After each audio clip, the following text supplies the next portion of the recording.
What's up, party people in the house? It's Dynasty War Games, and we're right here. We're right here. We're right now. We're right in front of you. And I am your host, Jesse Schneeman. I'm going to be your host, but not necessarily your game master tonight. I'm going to introduce the game master in a minute. Actually, I'll do it right now. Joined by my main man and co-host, as always, Chad Mendoza. How you doing tonight, Chad? I'm doing all right, man. I had to mute myself for a second because we were just about to start the countdown to start the show, and like right before I clicked the button, you were like, "You ready, Ma?" And then I clicked it, and everything just disappeared. So I was cracking up for like 30 seconds. Anyways,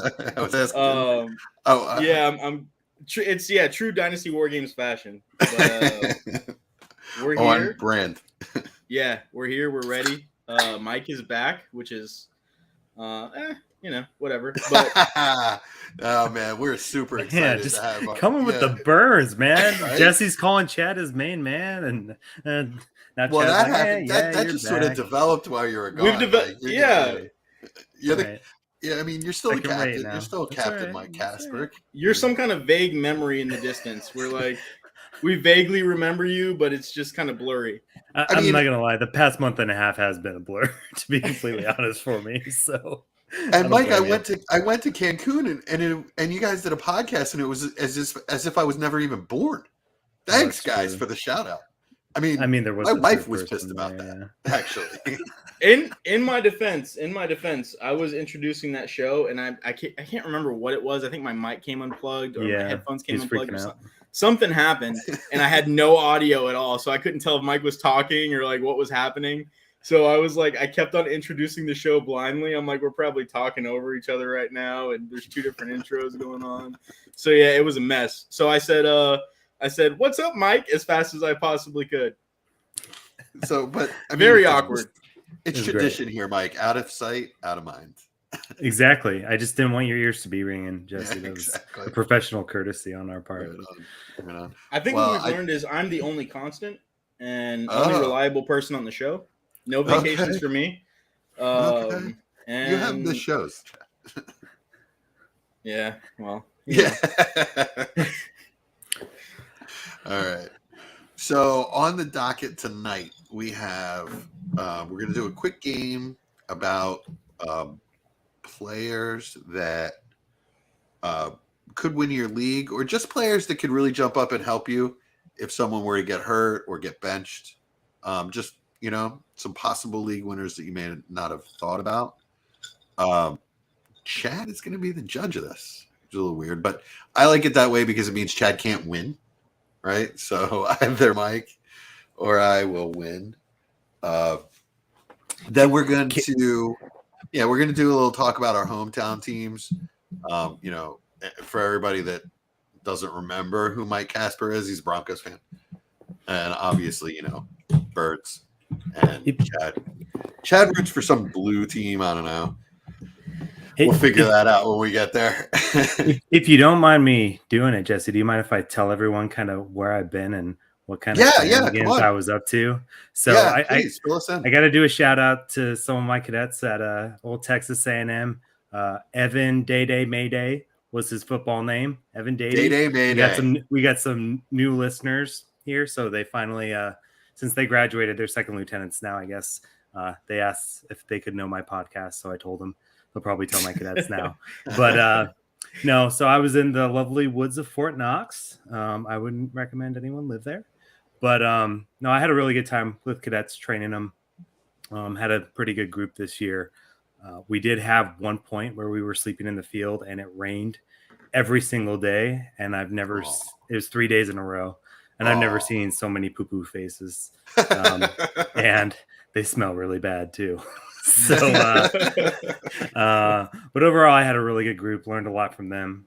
Hope they learned something from me. But yeah, I do this every summer, except my wife said, you're not going next summer. And I don't know how I'm going to swing that. But on some other actually good news, I did get extended to the position here until June of 2024. Nice. So I'll be doing this, man. Congrats. For another 2 years. So pretty excited. And our Texas A&M cadets are crushing it. They're one of the top programs in the country. And that's not even putting it lightly. They're doing really good at camp. So really proud of them. Awesome, man. Congrats. Well, all thanks to their wonderful leader, fearless Captain Mike Casper. I'm sure. I'm just a guy on the signature block. But... Yeah, I don't. No. Well, I'll tell you, good team. I've always thought that if war actually broke out and that I was conscripted, I'd be the guy holding the general's horse. That'd be my in the rear with the gear is where I belong. I'd almost see you as a radio man, Jesse, like a RTO. You know, the radio. Just handing it to me. Hey, sir. Commander. Oh, as long as I don't have to be in the on the front lines. You think you would trust Jesse to figure out a radio? I didn't say I trust him. That's just what I say. I know. I know. Just banging it against the rock, trying to get it to work. I mean, Chad, you know the radios we use, right? They're like 1980 something. Yeah. So like Jesse may actually know how to troubleshoot them pretty good. That's right in my wheelhouse. I had a Sports Illustrated football phone. I know how to work phones from the 80s. Nice. All right, now game time. Let's go. Well, okay. So, then after that, we've got another game involving Patreon 15, the newest DWZ Patreon league. All right. So, before that, real quick, Chad, what are you drinking? I'm actually drinking something this week. I'm drinking a rum and Coke. Yeah, with some Coke Zero or Coke Zero Sugar or whatever it's called. Okay. What kind of rum? Some Vizcaya rum. It's a Cuban rum. It's really good. Really not good. Familiar. Yeah. Is it light, dark? It's a dark rum. It's a 21. I mean, it's really smooth, really smooth. It's almost a crime putting in Coke, but I didn't really feel like drinking it straight tonight. Right on. How about you, Mike? What are you drinking? So you guys always make fun of my fruity energy drinks. So today I had a juice monster, but it's Aussie lemonade for all of our Aussie listeners. Lemonade. So what does that mean? You can't make fun. I don't know, but it tastes like a lemonade energy drink. And crocodile piss. So it's actually it's a crocodile. Sure. Now I'm curious to see the difference. All right. Well, pretty good though. It's good.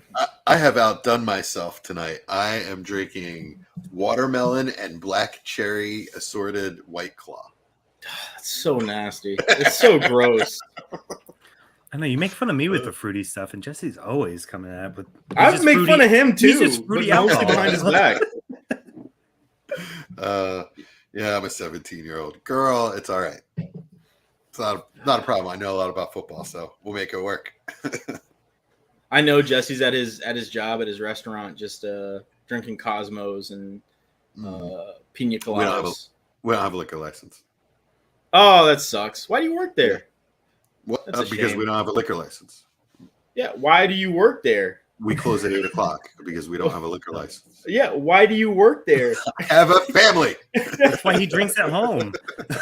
Chad, so he can't drink at work. I mean, he's resorting to White Claw. I mean, go find a restaurant that sells alcohol. All right. Anyway, fantasy football. Yeah, let's get into it.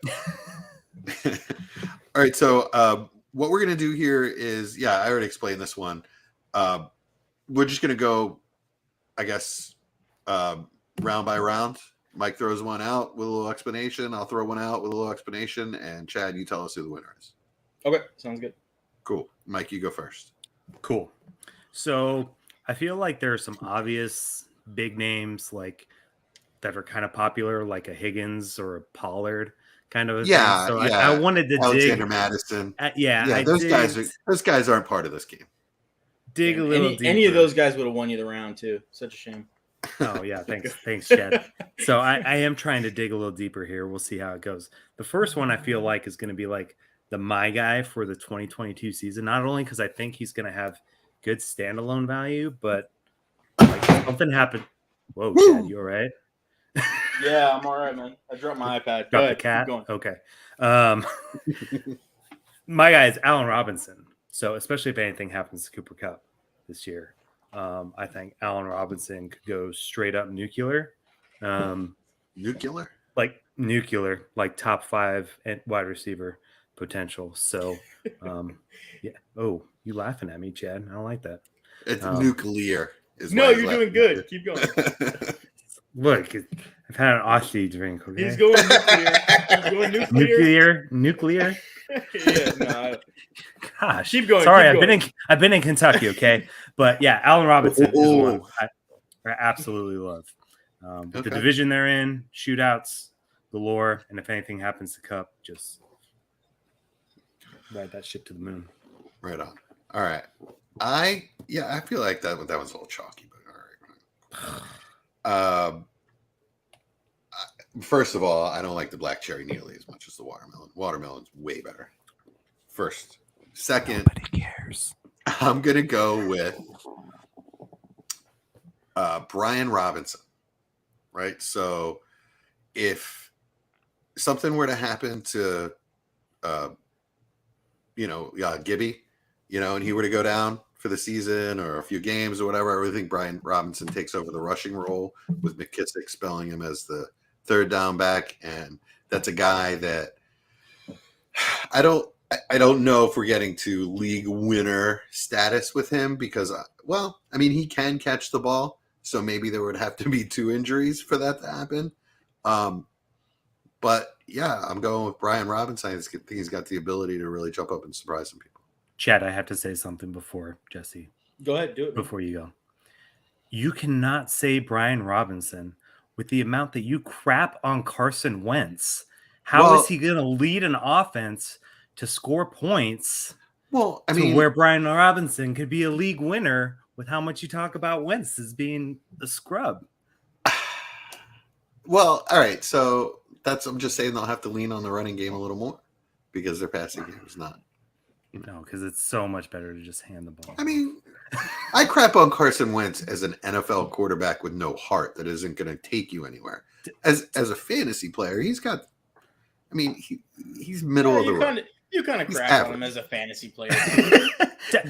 To make this more fair too, I would like to withdraw Allen Robinson. No, don't withdraw Allen Robinson. No. This is gonna make it more fair because I think Isaiah Spiller, since they're both on the same level as rookies, I think Isaiah Spiller in that offense. Are you changing your pick? Yeah, I'm changing it. So it's actually more of a contest, Can't change my pick. No, we're doing Robinson versus Spiller right now. All right. Robinson versus Spiller. Chad, what are your thoughts? I believe in Spiller. Well, can I talk about Spiller? Sorry. I guess. Chad, I promise I'll let you in. No, if anything, like Eckler, I don't think has had a fully healthy season ever.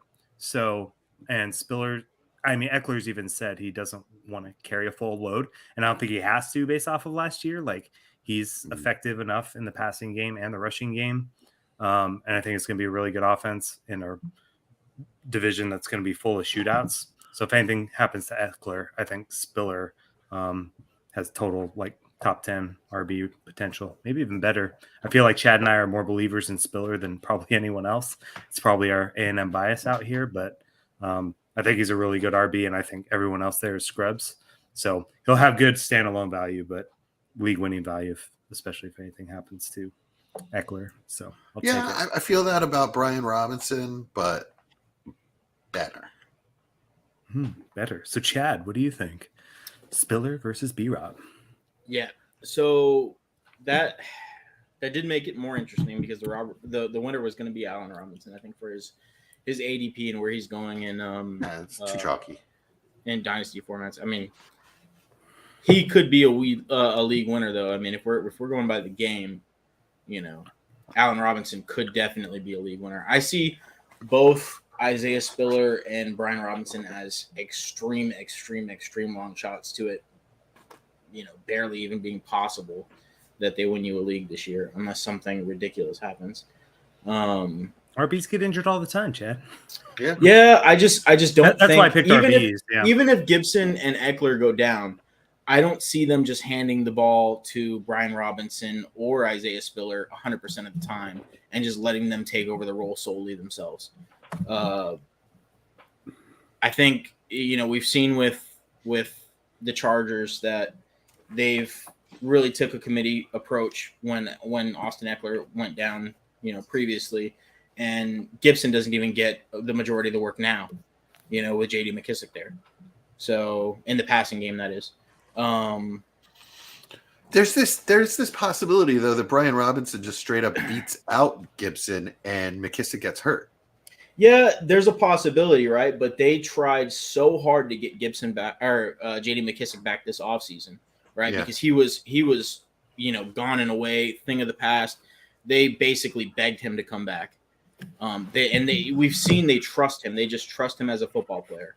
Yeah, they like what he provides in that offense. I just see him being just kind of a mainstay fixture in that offense this year, regardless of what happens. But what we're saying is if there's an injury. So what if there's an injury? I mean, there would have to be 2 injuries, though, in my opinion, because we're talking about league winners. We're not talking about just guys that could gain value, right? We're talking about league winners. Like I could see. I mean, just like, if he just straight up beats out Gibson, they've shown that they don't trust him.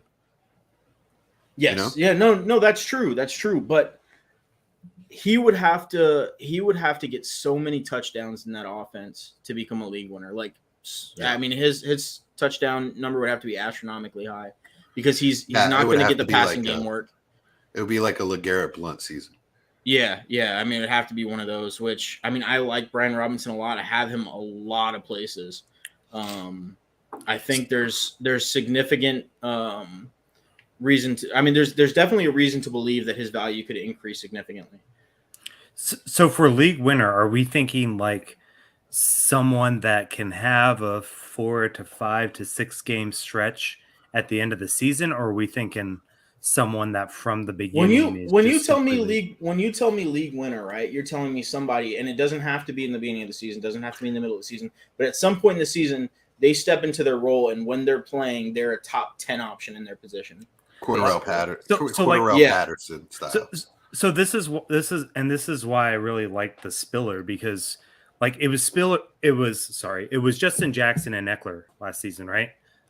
Like Justin Jackson was spelling, not to confuse with spilling, was spelling Austin Eckler, regularly until he got hurt, right? And Justin Jackson had a literal league winning week in week 16, which is in the playoffs, where he had like 2 touchdowns and but that's kind of fluky. That's kind of fluky. I mean, I'm talking about. I'm more thinking about it as guys that are going to step in and provide you, a significant chunk, whether that's 5-6 weeks at the end of the year, where they're, a very not only relevant fantasy player, but a player that's winning you games that you. Well, I'm just saying, like I think Spiller could do that. No, I think Eckler.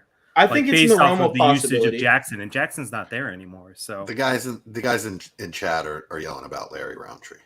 Nobody cares about Roundtree. Why don't they go ahead and post about how many carries Roundtree had?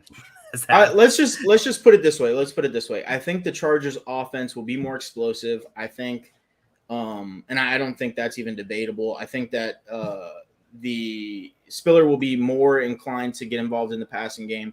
Therefore, I think it makes it easier that he becomes a more relevant league-winning possibility, I guess. I don't really like either of them as league winners, but I guess I would lean Spiller. Okay. I agree. Actually, once you threw out Spiller, I was like, that's the one. Out of the rookie running backs, outside of the chalk, Breece Hall and Kenny Walker and which of those guys wouldn't be league winners because you paid significant capital. Right. Yeah. Exactly. Right. Larry Roundtree, 36 attempts for 87 yards last year. Enough said. Mike Kenny, I also got to roast you, bro. How's Sammy Watkins working out for you? I hear he's like a that's cut a low candidate. blow. Oh, I know, but I'm back, man. I'm back, so I got to do it. All right, round one goes. Mike's been saving that one. All right. Round one goes to Mike. Round two. You start this time, Jesse. All right. Shot across your bow, Mike. Tim Patrick. Damn you. I picked that one too. Okay. I hate you. I mean, I think it's pretty obvious. Yeah. The guy produces. I mean, strong outside X-type receiver, good route runner, great hands. Like I said, real strong at the point of the catch. Can break some tackles. Definitely has a little speed and can get downfield. And if either Judy or Sutton go down, man, that offense could go to the moon. And if Tim Patrick's a prime player in it, I love it. Mike? Okay, who you got, Mike? I agree. So the only other name I had on here was Allen Robinson. So I have to put Allen Robinson on that one. That's weak. We should have talked. I'm sorry. Yeah, Allen Robinson's winning that. Like, you can. Let me just my phone. Let me just say that Tim Patrick is a guy that I could definitely see. And like, if you would have thrown Tim Patrick in there with Isaiah Spiller and Brian Robinson, I probably would have went Tim Patrick over them. But that's relying on an injury. Let me think of another one. Tyler Boyd. I'll say Tyler Boyd, since they'll be kind of in the same realm. We're talking about a wide receiver 3. Okay. For a, for all. Yeah, I'm gonna go Tim Patrick on that one. Oh gosh, you don't even. Let me ask you this: case. You suck at this game, Chad. Let me throw out a name. If Mike, or Chad, what if Mike had said KJ Hamler? I'm gonna go Tim Patrick on that one. Okay, I just think that's an interesting comparison. Like, different skill sets. Who would they actually lean on? I actually like KJ Hamler better as a player, if I'm being honest. Yeah. But I think Tim Patrick's ahead of him in the offense, so therefore, it's just more of an obstacle for Hamler. KJ Just Hamler can't at stay this on point. the field. Yeah. Hamler is also coming back from the ACL, so who knows? Yep. Yeah, that's true too. He hasn't stayed on. Gosh, he's played like 2 or 3 games, like in 2 seasons. He's looked good when he's played. I know. But Tim Patrick, getting back to him a little bit, why I would like him over Boyd is because of the guys that are ahead of him, right? Like Jerry Jeudy is a severe injury risk, in my opinion. Cortland Sutton is a decent injury risk. I think that there's, a pretty likely scenario that he ends up in that offense, and I think that offense is going to be explosive in the same way the Bengals offense is going to be very explosive. But, Chase and Higgins seem to be more reliable than the latter two. So, yeah. So, since Mike doesn't have a third one, I automatically win because I do have a third one. I'm going to throw him out here. You mean because you stole my third one? Well, no. Okay. Whatever. Okay, whatever you want to say. I'll think of someone to match it in a similar. How about that? I'll do that again. So I think this fits the bill in a way that, it's an explosive offense with an elite quarterback and a young player that a lot of people probably don't know about, and you can get real cheap. Romeo Doubs. Okay, so the reason I thought of this actually is because Christian Watson just went on the PUP, right? And what if he's just not ready? They need, they need something that's not Alan Lazard. You know what I mean? Aaron Jones. I just think that he's got a lot of ability. I really like the tape on him, and he's a guy that could just burst onto the scene. Especially if he and Aaron Rodgers develop some chemistry in camp. Yeah. It's a long shot, but I feel like it could happen. I was right when you started talking. I was actually thinking about Russell Gage, so I'll stick to that. Russell Gage wins that for me. I think Russell Gage's ADP is kind of ridiculous right now for what he's probably going to like ridiculously high or low. Low. Yeah. I think for anybody who's really looking to compete and they want a player that they could probably get fairly cheap, Russell Gage is he's a guy you have to consider. He's probably going to light the world on fire right away. And if he does, then it's like one of those things like you can't just kick him out of the offense. Once Godwin comes back, he's going to be around. It's just really interesting from a dynasty perspective, especially because of Tom Brady might only be there one more year, and are you going to want to take like his situation's kind of perfect now, right? With Godwin coming back from the injury, probably going to be much later than a lot of people anticipated. But like, is it a 1 year? Is it a half a year thing? And then, he's kind of meh. So I don't know. Have any of you all invested in him at all? I did get him for the 301, 302 or something like that. During our rookie draft in one of my leagues where I'm a heavy, favorite in that league, which I think is incredibly cheap for a player that's probably going to put up the numbers that he's going to put up at least early on. So All right, right on. So I win. Yes. Right? Yes, sure. One rookie Excellent. that I wanted to throw out there that I'm surprised you guys didn't say anything about is David Bell. What do you guys think about that? Oh, actually, I was right. Now that you mentioned that, I actually was going to throw out DPJ. If something happens to Amari Cooper and Deshaun Watson is playing, that guy could definitely. If Watson is playing, though, right? Like if he's not, then you're not really down for any of that, right? Yeah. But David Bell, I didn't like him as a prospect, and then he shit the bed at the combine, and I mean he's just been crazy productive though, and you talk about a potentially explosive offense with a player that is, really cheap. He's a rookie. And you have, a premier quarterback that may be going into that offense. And I'm saying this all hinges on the suspension, right? But if Watson does step into that offense after week 6, I like DPJ. He could be a league. I'll put it that way. I don't think David Bell has the ability to be a league winner because he's slow as shit and a possession receiver. And so what's he going to do to win you a league? He's going to have to be James Jones and score 13 touchdowns. No, he would just have to catch the ball a lot. Most of us play PPR formats, right? So, all right. But just like a guy that just catches eight balls for 40 yards every week is going to win you a league. Obviously, if I'm saying that he could be a league winner, I'm projecting him to catch more balls than 8 a week. More than 8 a week? 8 a week is a lot. Yeah, 8 a week is a lot, but with no options in that offense, you're talking about an offense that doesn't have a 1 on the roster, right? Who's to say? Besides Cooper, or? Yeah, besides Cooper. Sorry about that. Yeah. Yeah, but if Cooper goes, all right. So the supposition is if Cooper goes down. Yeah, yeah. I like DPJ better. I don't really.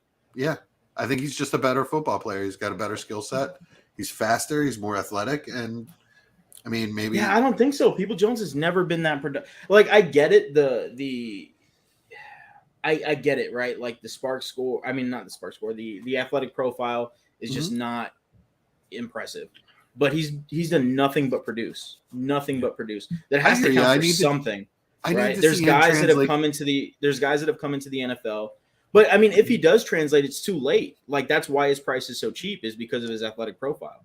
I hear you, but DPJ is cheap too, and I've already seen him light it up at least for one game in his career, and I haven't seen that out of Dave Bell.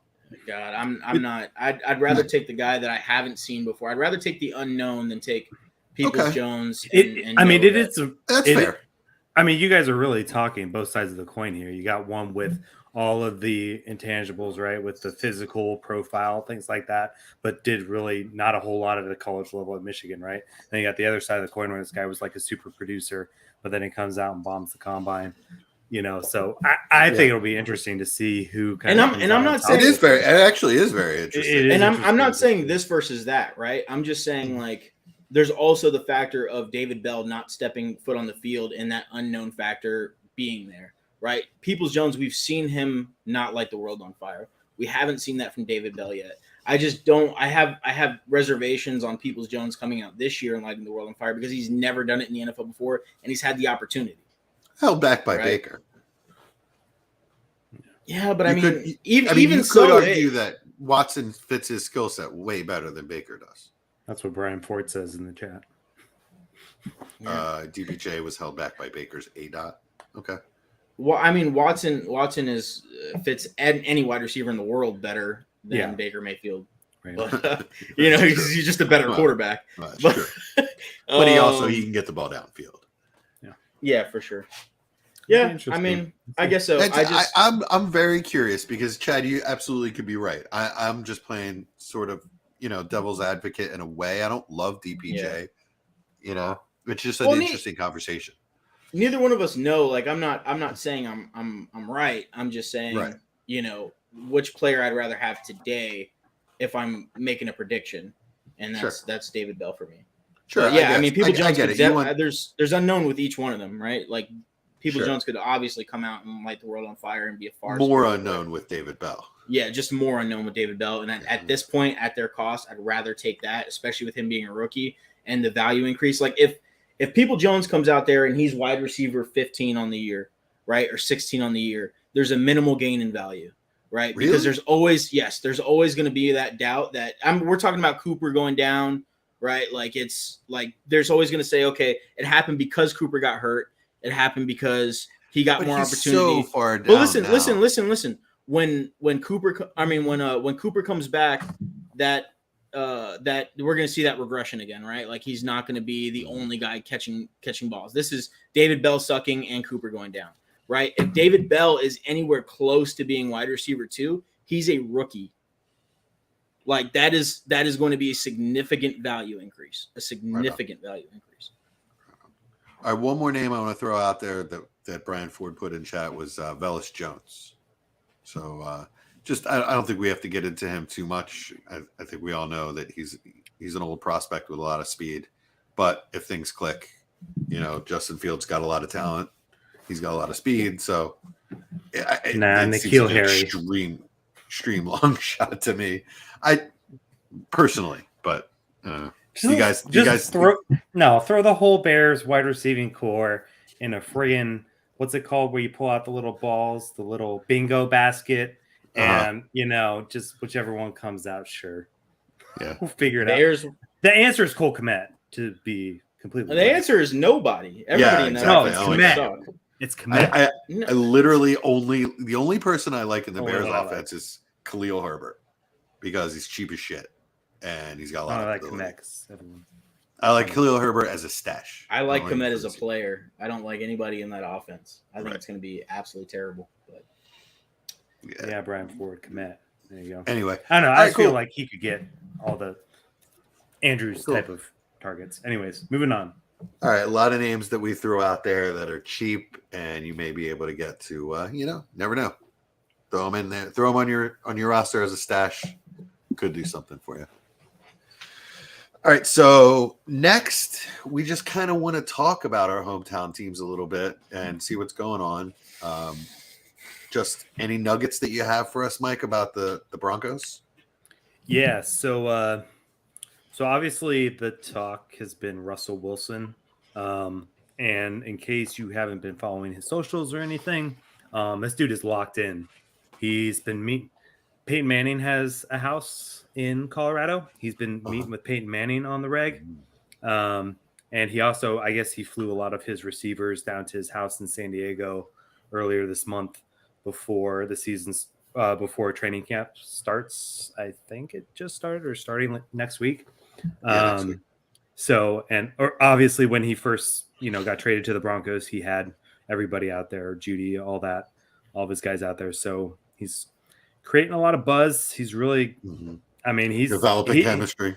He's just locked in, right? I feel like there's the standard chemistry talk, but I feel like there's also a difference when you see someone really just crazy about football, putting in the work. And Russ, I feel like, is kind of in that zone right now, which is exciting to see as a Broncos fan.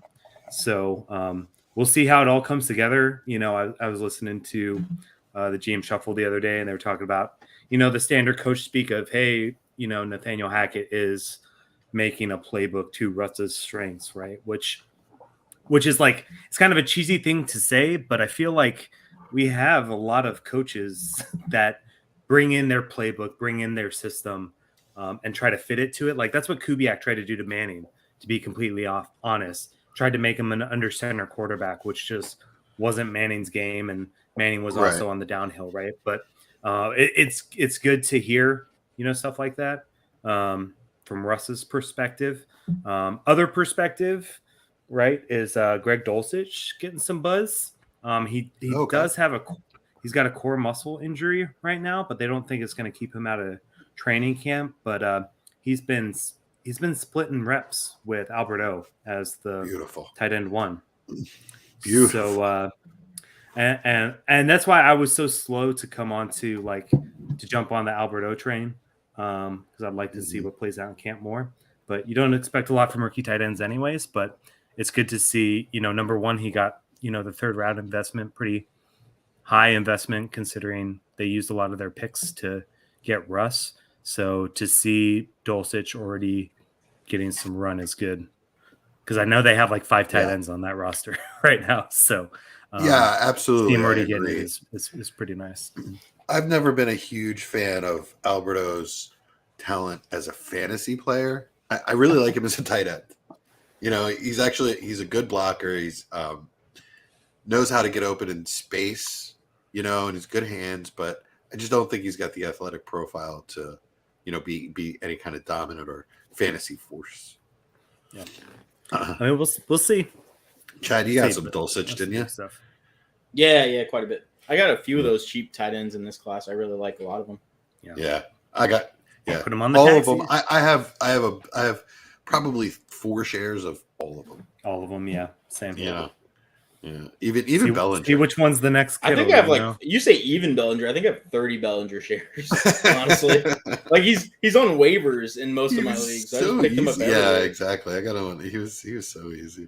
I just don't really. I don't know how much I believe in Bellinger, but you know, and I realized what it is about Rucker, because you know the whole process leading up to the draft. I think Chad, you and I were both fell in love with Rucker. Just this athletic, really good football player. I think I figured it out. He's not healthy, and he may not be. Yeah, yeah. I think that's what scared teams off. Yeah, it's a shame with him, but yeah, you know, I still like him. Yeah, I do too. I mean, who cares? He's a free stash on my. He was basically free too, yeah. So yeah, on my practice squad, so or taxi squad, whatever. So, all right, cool. Chad, you want to go with the Giants next? Yeah, and we'll start with Bellinger because you just dissed him, and he doesn't. I didn't diss him. He's a good player. I mean, he's a good prospect. Okay, hold on. Let me look back at the notes. I don't like Bellinger. Exact quote from Jesse. That's Schneeman. Not a quote. That's I never a quote. said that once in my life. You said it 2 minutes ago. What did I say? I don't like Bellinger. I don't like Bellinger because he's a Giant, but like as a prospect. Okay, so okay. So yeah, camp has been. I mean, beat reporters, everybody from the club, everybody's been raving about Bellinger. He is. And what I said is, I even have a bunch of Bellinger. I didn't say I didn't like him. But go on. Continue, Chad. So everybody's been raving about Bellinger, who Jesse hates, and it's been absolutely crazy to see. I don't think that we've seen and at the Giants we've seen reporters and coaching staff and everybody gush about a tight end this much since probably Jeremy Shockey. Like it's been years. I can't remember when. Even Evan Ingram didn't get this much hype. Jeremy Shockey, one of the greatest rookie tight end seasons of all time. Yeah, yep. And Bellinger's, I mean, I'll just remind everybody, Bellinger's athletic profile is absolutely insane. He is I think top 5% athlete at the position. And yeah, he's going to have the starting role. So with that wide receiver core being the way it is, and by that, I mean, unable to stay on the field. And that goes for every single one of them. Sterling Shepard has been hurt every single year. He's been in the NFL basically. Kadarius Toney was hurt all of last season, basically. Too much torque. Kenny Golladay hurt almost every single year he's been in the NFL. So it's going to be wide Darius open Slayton there. Sucks. Darius Slayton doesn't matter. Yeah, so Wan'Dale Robinson, I like him, but people are pretty down on him anyway. So that's another player could see a decent value bump if he gets some production in that offense. But anyways, Bellinger is the guy that I would say if you're picking up anybody in the Giants offense, it would be him just because of his cost. On to other news, Daniel Jones. That's a big one, right? That's the one everybody wants to know about because his ADP is significantly dropped from last season. He's a guy that can be had relatively cheap. He is probably the guy that I am looking to add second in that offense just because what can happen if he does stick it out in that offense. I mean, his ADP is pretty ridiculously low right now, isn't it? Like, I think he's going in round. Gosh, I don't want to guess, but I think it's somewhere around 13 or something like that in startups. It's pretty low. But Mike Kafka and Brian Daboll, they're taking the Chiefs playbook, the Bills playbook, merging it together, pretty much saying, Daniel, come over here, look at these two playbooks, find what things you like to do out of these two playbooks. We'll make it work. Let's create some stuff for you on the side. We're just going to let it loose. Dayball's insinuated that the previous coaching staff, which would be Jason Garrett and all of the hindrance that they've provided Daniel Jones in the last year or two, that all of that's going to be gone. They're going to lift the weight off of his shoulders. They're going to say, we're going to protect the ball, but that's not going to be your main concern. Your main concern is playing football. Go out there, have fun, let it loose like you did your rookie year. We'll find ways to mitigate the turnovers by creating a supporting cast around you that is more helpful. And maybe that starts with the offensive line. Open. Yeah, and that starts with the offensive line where, not one player, or there's only one player on the offensive line that has been retained as a starter, and that is Andrew Thomas, who was the only competent person on the line last year. So, he graded out pretty well, actually. He's your left guard? No, left tackle. Andrew Thomas is the left tackle. Right. Yeah, he was. He's the guy that top 5 pick. And I think he was like PFF's in PFF's top 10 tackles in the NFL last year. Yeah, he definitely graded out pretty well. But it's just tough to shine when you're next to a bunch of clowns. It was really bad. Future gym teachers. Their guards graded out as the top or the bottom 5 worst in the NFL. Like both of them were in the bottom 5. So of every applicable player in the NFL. So that's not even just counting 2 guards from each team. That's counting every guard that had a decent amount of snaps, which is insane to me. Was Will Hernandez one of those guys? Oh, Will Hernandez, he's gone. He's gone. Yeah. What the hell happened to him? He was such a good prospect coming out, and he had a decent rookie year. Really good prospect. I remember he fell to us in the second round because most people thought he was going to be going in that borderline, end of the first kind of area. And he fell to us in the second, and I was super, super excited about him. But he just never panned out. And who knows? Maybe with a better supporting cast around him, he'll end up, coming together and being a decent player. But he just wasn't for us. Yeah, I mean, I was really excited. Just everybody knows how much of a Saquon fan I am. That when I'm always looking for offensive linemen for my favorite running backs. And they drafted him. I was psyched. But so I kind of want to touch on Wan'Dale Robinson a little bit. So he's a very interesting player to me. People are down on him because of the size, I think. I can understand that because you've seen players at his size fail in the NFL quite a bit. Most recently, I guess, Rondale Moore. Curtis Samuel, I guess. Well, I guess we have to put a caveat there. Rondale Moore, we've only seen for 1 year, and it's not like he came in and couldn't play. They just didn't give him the opportunity to play. Right. But I used him as an example because it just seemed like the offensive coaches were unwilling to use him the way he needs to be used, close to the line of scrimmage, sort of schemed up, and, break tackles, get a lot of yak. And that's kind of how I see Wan'Dale Robinson. And basically what I'm saying is that the coaching staff has to be committed to using him and getting him touches, or he's not going to be successful. He's not going to be a guy that's going to command targets, right? He's going to be a guy that the coaching staff has to commit to using, in a specific way around the line of scrimmage. And if they do that, he can be successful with yak. I believe in his ability to do that. It's just, is he going to show the coaches enough to where they're going to want to focus on that? Yeah. Right? So is that the word in camp has been that he's been extremely impressive. Every segment of media you're seeing from the Giants right now includes Wan'Dale Robinson in some, shape or form. It's pretty mind-blowing to me because he's a second-round draft pick, and they have 2 first-round players, but Wan'Dale Robinson is being featured so heavily in all the media. And he is well spoken, so maybe that has something to do with it. But I think they really believe in the player. I think they really like what he offers. And Brian Daboll has said that they are going to try to get him the ball as much as they possibly can and scheme things up for him, just as a player himself. And that may come in the form of, running the ball. It may come in the form of catching the ball in the backfield, and it may come in the form of being used as a traditional wide receiver as well. Okay. Yeah. So, I mean, if that's the case, then, hey, I'm excited for Wan'Dale Robinson. If they're committed to doing that, then that's exciting, right? Yeah.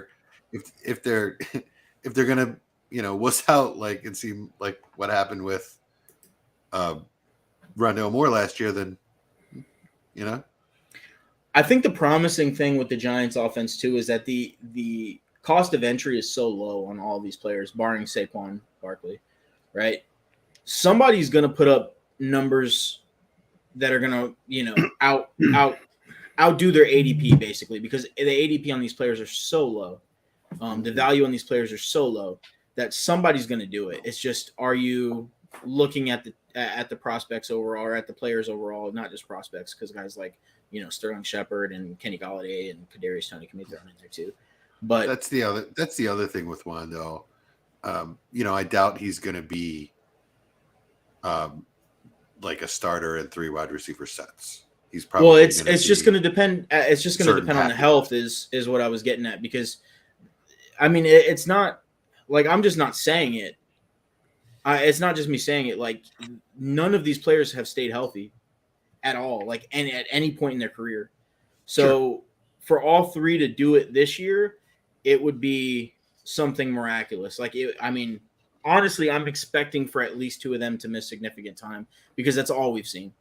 Well, when we see guys like Kirk Cousins and we argue that, you should get off of Kirk Cousins when all Kirk Cousins has done has been a borderline QB1, high-end QB2, right? It's like these players, all they've done is be injured their entire career.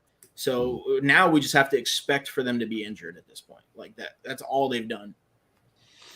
Right on. I mean, it's football, and that's kind of my whole point of the first game that we played, is that injuries are going to happen to so many players across the board, guys that have injury histories and guys that don't. So we need to be prepared for that and know who's waiting in the wings. So Wan'Dale Robinson is a really good example of that, actually. So good point. Anything else about the Giants before I move on to the Birds? Yeah, go ahead and talk about the nasty dirty Birds. No, that's the Falcons. I know. All right, so the biggest thing that has come out recently is the idea that the Eagles front office is very concerned about Hurts. They're nervous, they're apprehensive, they're anxious, right? There was a report from Derek Gunn, who I trust pretty well. He's a very respected beat writer who's been around for years and years in the Philly media. And basically what he said was there was a point in OTAs and basically an entire day where Hurts was just missing throw after throw after throw. He went 2 for 20 in a day, something like that. He had a couple days where he was wowing people and dropping dimes and dropping balls in the baskets and stuff like that. And has shown a little bit of increased arm strength.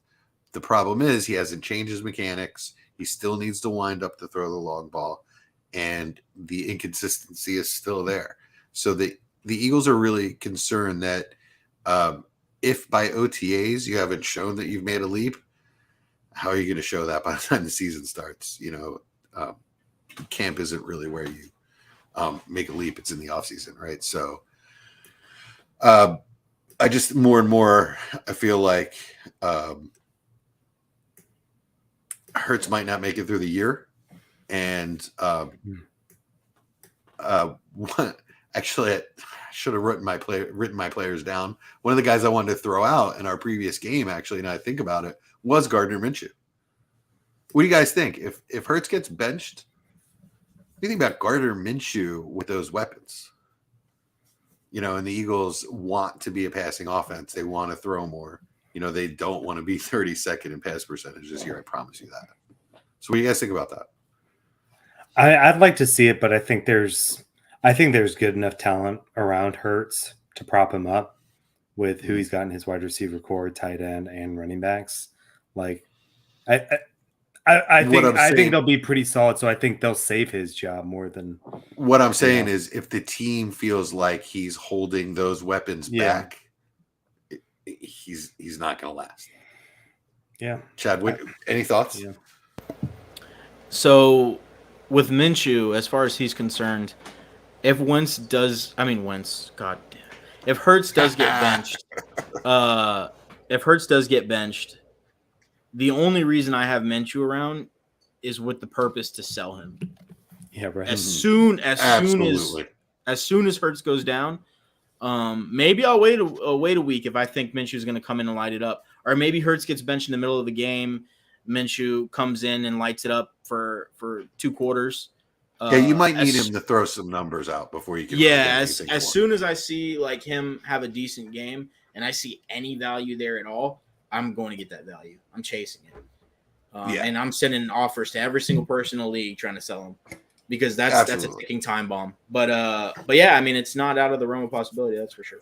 But it's also the kind of guy, and also consider that even if Hurts is playing well and doesn't get benched, he's a rushing quarterback and a lot more opportunity for injury than he's not Russian, is he?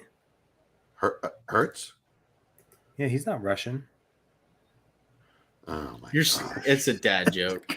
God, it sounded like you said he's a Russian quarterback. Come on. Jeez, keeping you on your toes. Das Vidanya, Mike Casper. Oh my God. Jalen Hurts, he is. Mike, we've missed you. Steals all the touchdowns from Miles Sanders. All right. Well, that's the other thing. That's the other thing I want to throw out there is that I am not hearing like any kind of drumbeat or trumpet like I had expected for Miles Sanders. This coaching staff is not committed to this guy. So I feel like he's going to be part of a rotation. You're going to see Boston Scott, Gainwell, and Sanders sort of rotating. And I also feel like they're going to bring in kind of a bigger pounder back, a veteran. They can get some tough yards because we don't really have one of those right now. And we're not bringing Jordan Howard back. So expect that to be a committee. It's going to be a mess. Didn't Miles Sanders say he kind of doesn't care what his role is? He just wants to win games. Okay. I saw some kind of thing about that. I mean, nobody else cares what his role is either, to be honest with you. We're all about done with him. Basically, he got them to the inside the 10, and then he lost all touches. So the other thing I heard is that look for them to bring in a veteran backup tight end. So when either during camp or when during roster cut downs. Who's even out there right now? There's nobody out there right now, but roster cut downs and maybe a camp trade or something like that. But what I've heard is that Tyree Jackson showed out so much last year that they were banking on him being basically Goddard's backup when Ertz left, and the injury, like in his first year of converting to tight end, the Eagles saw him as like an NFL rotation piece, like he was going to get run, and it's such a shame because that knee injury was bad. So, actually, I'm sorry, the back injury is bad. It's he may not come back from that. So they drafted Grant Calcaterra really late, but he's small and he can't block in line. And the Eagles, out of a backup tight end, the Eagles need a guy that can block. So when they run 12 personnel, a lot of times they're running out of that. So they're not going to put Goddard and Calcaterra on the field at the same time. So that guy's going to need – he looks like a practice squad guy to me. He's going to need time to bulk up and learn how to block, where he's not really ever going to make – the Eagles just don't use players like that. They don't flex – they'll flex Goddard out at the slot sometimes, but usually he's in line. He's an excellent blocker, and Ertz was a great blocker. They just don't use tight ends like that. So look for them to sign a backup tight end, veteran. Could even be Richard Rodgers again. I wouldn't be surprised, actually. I could keep going down that road. They haven't said anything about what's his name, Tyree Jackson or whoever, the quarterback. That's what I was just talking about. Oh, my bad. Yeah, the back injury is really bad. So he was going to be Goddard's backup once Ertz left, but that sucks. Yeah, it does. So that's about really all I have on offense. The line is just solid as hell, and we're gonna have to cut a couple of guys that can start for other NFL teams. Offensive linemen. Well, sounds like the Giants could use them. So yeah, probably. I think the Giants' offensive line is going to be pretty solid this year. Yeah, Glowinski, I think, is really going to be a really nice factor. The rookie's going to have to come in and perform right away, but yeah. Which, I mean, if there is a rookie tackle that is going to perform, it's going to be Evan Neal. Exactly. That's kind of was going to be my next statement. So, absolutely. Oh, I do want to make a quick correction. I said, I think I said Daniel Jones' ADP is 11th round. That is false. His ADP is 8th round. But I just got him in the 11th round of the startup I'm doing where quarterbacks very early. So maybe that's why I was thinking that. Professional transition there, Chad. So that startup that you're doing, what is that? Yes, that is a Patreon league, Patreon 15. I think we have mentioned this in the episode where what was it? 2 episodes ago or a couple episodes ago? Anyways, same thing.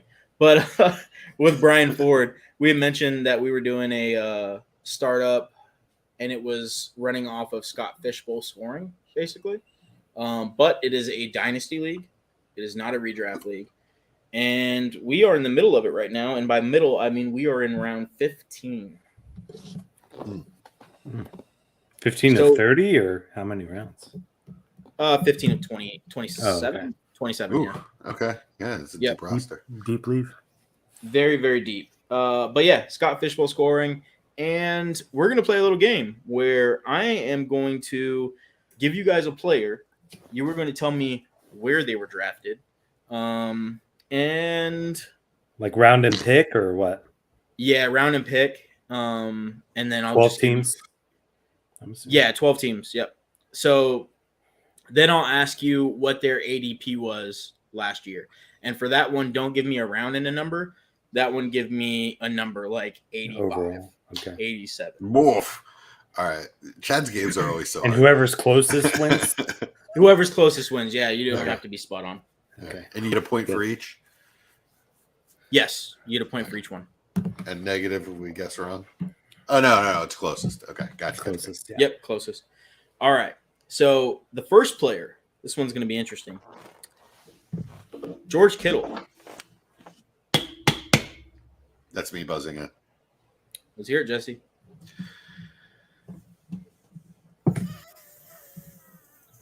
Uh, 302. Okay. Mike? I was going to say the 312. Okay. Kittle went 410. Whoa! I knew it. I know. I feel like I knew DWZ guys a lot. I almost said 4. Way off Kittle, but I get it. I'm not gonna lie, but still. I took Kittle in the 4th round. That's right. At the 10th pick in the round. Felt like I got a steal there. Yeah. Give me first one. Give me 3. First one to give me this gets a point. Give me the 3 tight ends that went before him. Mike. Yep. Pitts, Andrews, and Waller. Nope. Jesse. Oh, wait. Gotta go. Can't wait. Kelsey, Andrews, Pitts.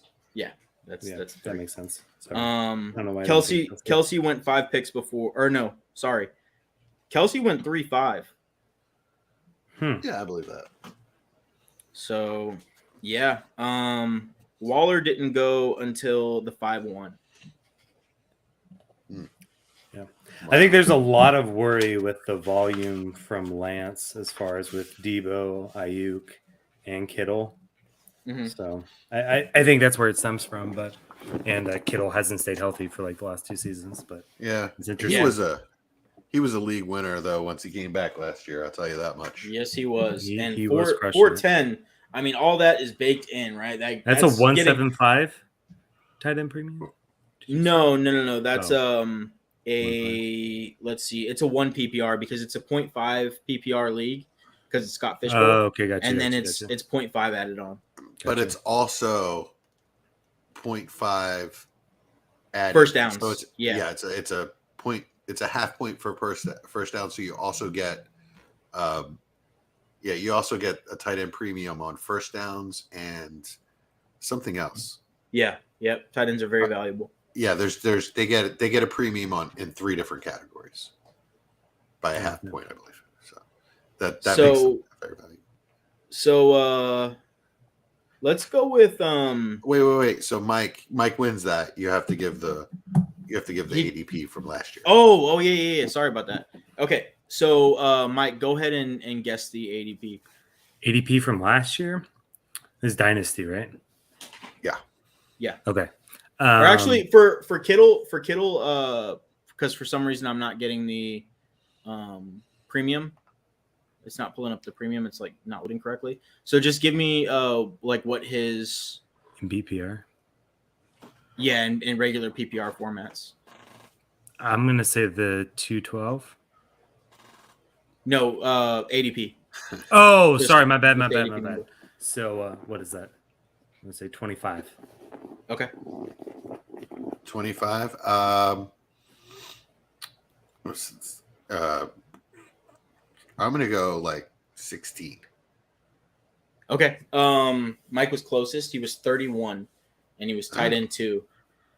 Kelsey was 29. 12, right?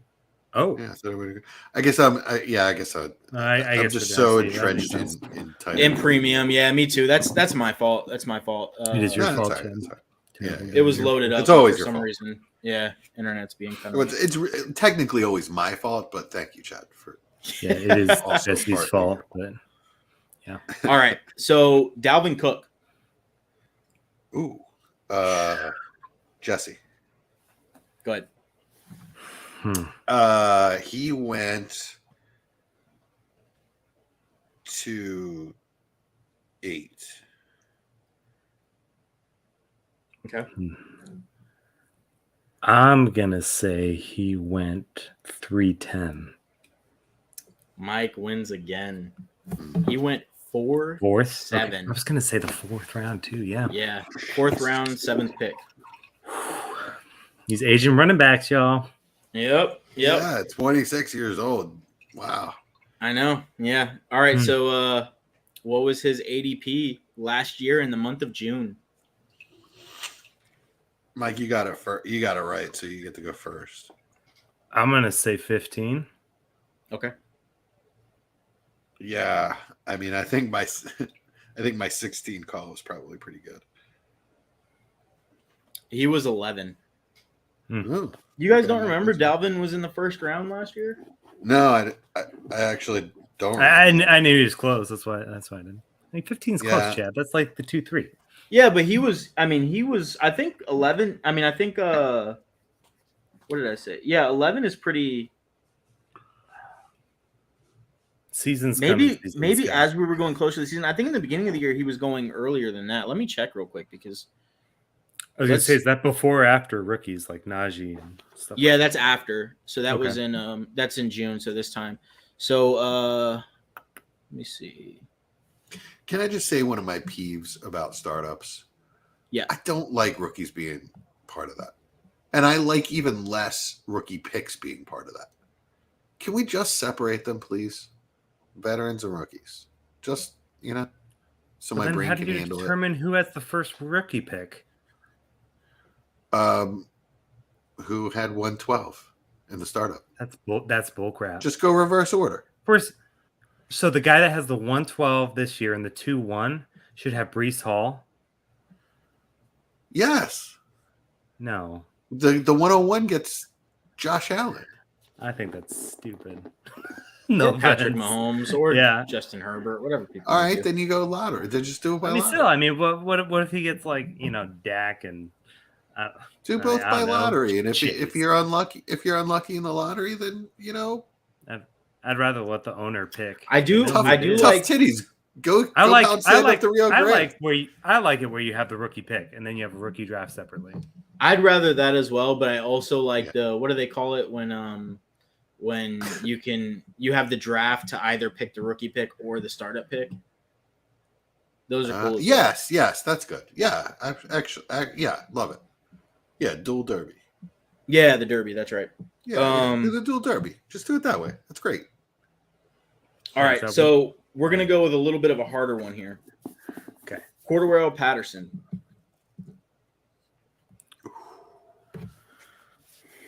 All right. I lost my buzzer.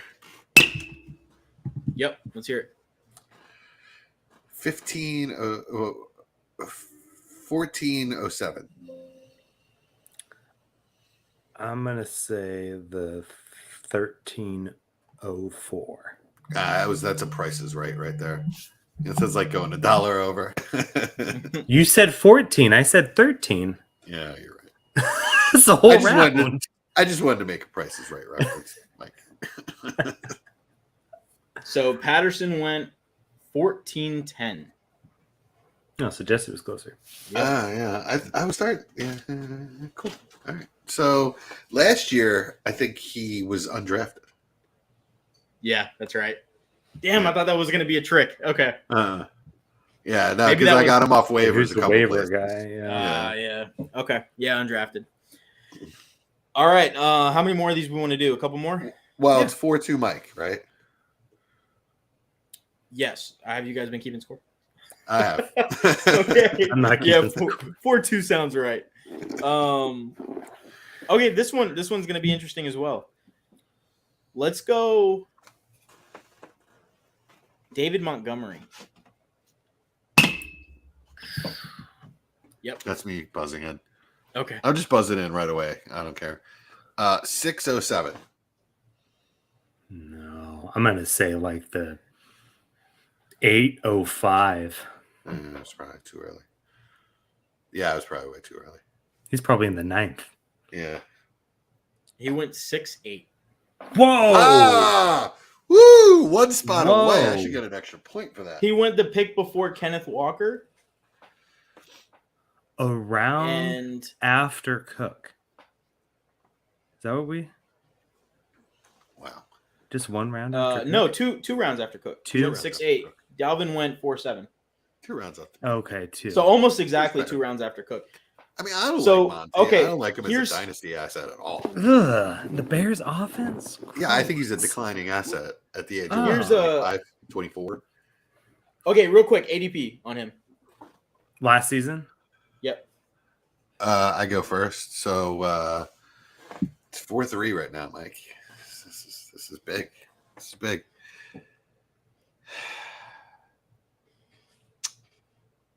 4-5. 405. Okay. That was around what I was gonna say. Yeah. I was gonna say 4-0 flat. You guys are not gonna believe this, and I promise this wasn't planned, but he went 68. So what is that? Round 6-8 and 68th ADP last year. Jeez. That's round 5, right? Well, in the middle of round 5. Yeah, round no, I think it's 5-8. 5-8. 5.8. Wow. All right, so the game is tied right now. Wow. All right, so tiebreakers here. So we talked about Dalvin going at 4-7. Right? Yeah. Who was the running back that went 1 pick before Dalvin? Last season or this season? Or for your No, in this draft. He went 4-6, 1 pick. Jesse. Saquon. Yes. Saquon Barkley. I know this because last night on Dynasty Fever, Brian and I went over DLF ADP, and people are way higher than on Saquon than I thought. So very encouraging for me and all my Saquon shares that I trade. Yeah, he's creeping up. He's creeping Love up. Love it. He was like end of the second for redraft, and now he's like early second. Whatever. Early second, really. Yeah. I mean, that's probably where he should go.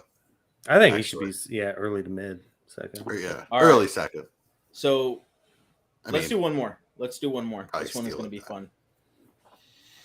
So give me one quarterback. No, actually give me two quarterbacks that went in rounds 11 or 12.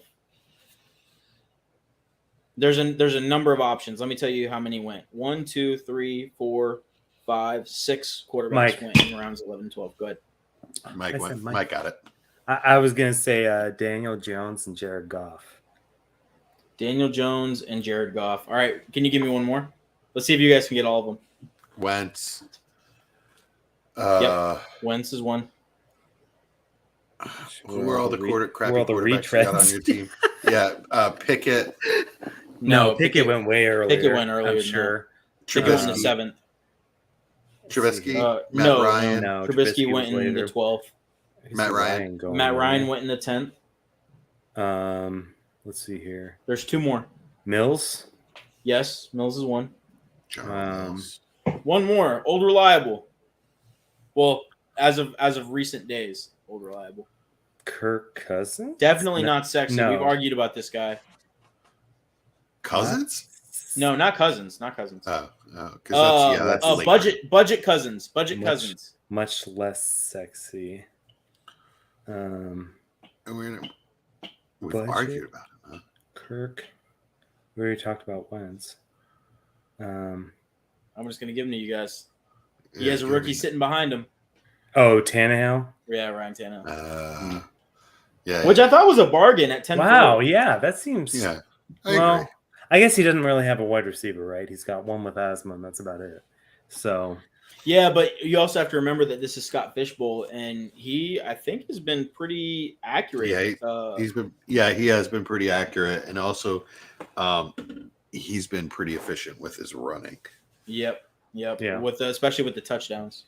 Yeah, I think he's had 7 in each of the last 2 years. I think it was 6, but yeah. No, 7 in 2021, 7 in 2020. I'm looking at it right now. Wow.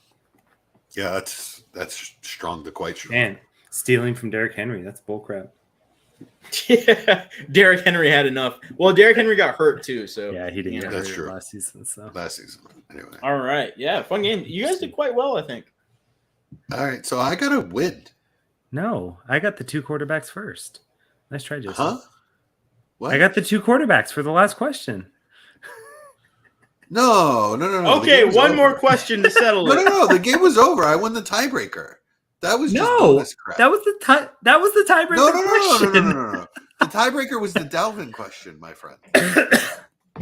When I got Saquon. Okay, well, you can rewatch it when you're sober. That was the win. That's Saquon. Come on, man. I pulled all of that. I came from behind. I pulled my ass. One more question. Okay. Okay. This player finished as the wide receiver 5 in PPR in 2020. And he went in the 14th, at the end of the 14th round, 14-12. What? Oh, in 2020. Oh, Mike. Oh, DeAndre Hopkins. Mike. No. I was going to say Adam Thielen. No. Oh. Not DeAndre Hopkins? No. In 2020? DeAndre Hopkins not going in the 14th round, Jesse. No. I don't know. Maybe that's why I thought Thielen was a good one. Lost a step. He's suspended. Has pink eye. Who knows? Antonio Brown? No, guys. Thielen went before this guy. Wide receiver 5. Kenny Golladay went before this guy. Tyler Boyd went before this guy. So this is a garbage player. This is a Cordell? Odell Beckham? No, he wasn't 5. Wide receiver 5. Wide receiver 5 in 2020. Wide receiver 5. And only played and he missed a game that season. I don't know, man. I'll give you a hint. He only played 5 games last year.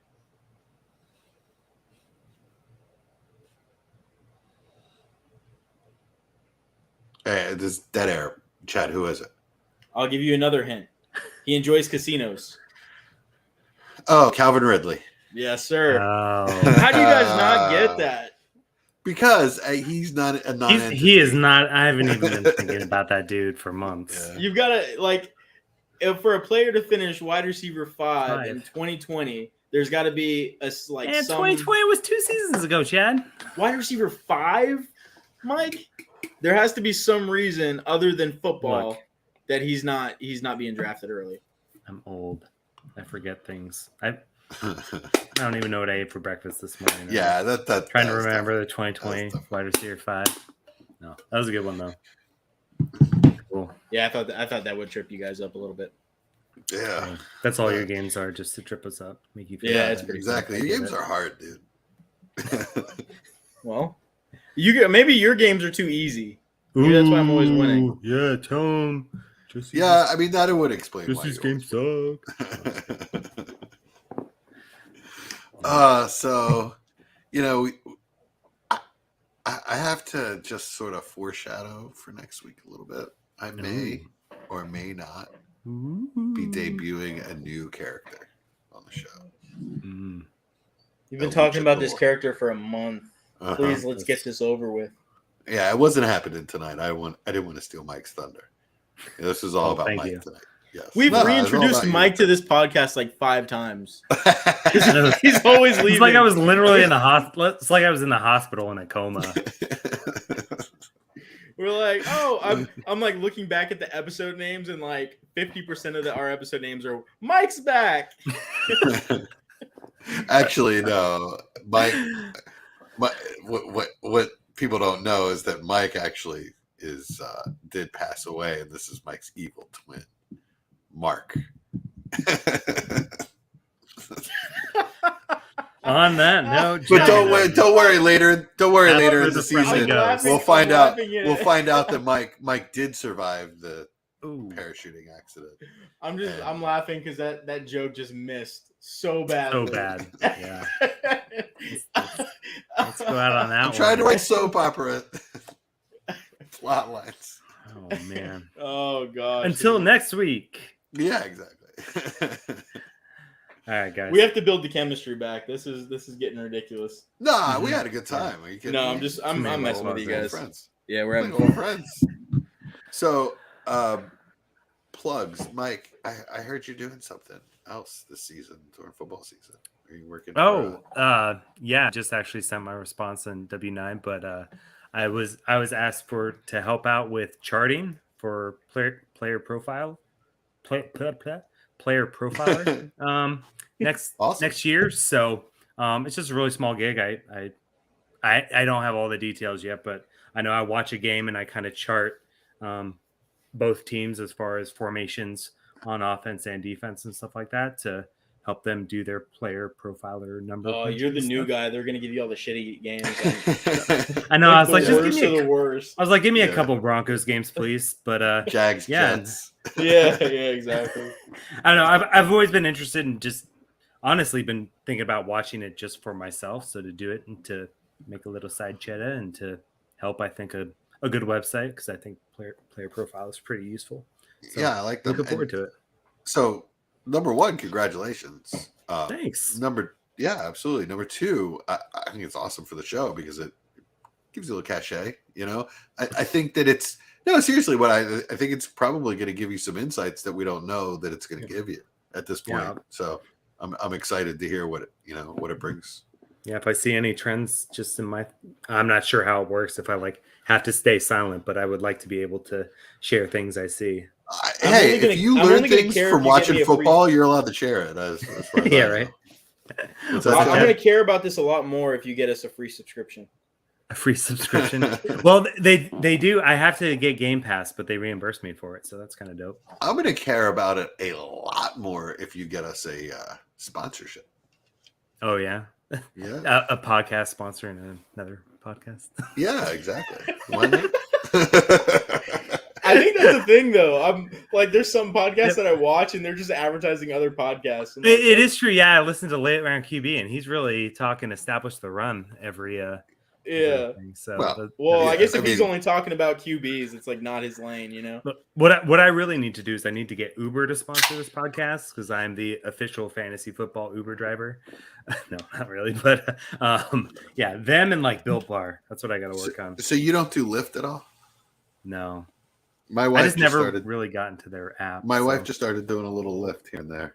I thought I genuinely thought you were asking him about his gym routine. What's that? I said I genuinely thought for a second you were asking him about his his gym routine. I was like, what are we talking about here? No. Yeah, no, I never lift. Can't you tell? Hey, so Michael, you swole or what? Yeah. You swole tonight?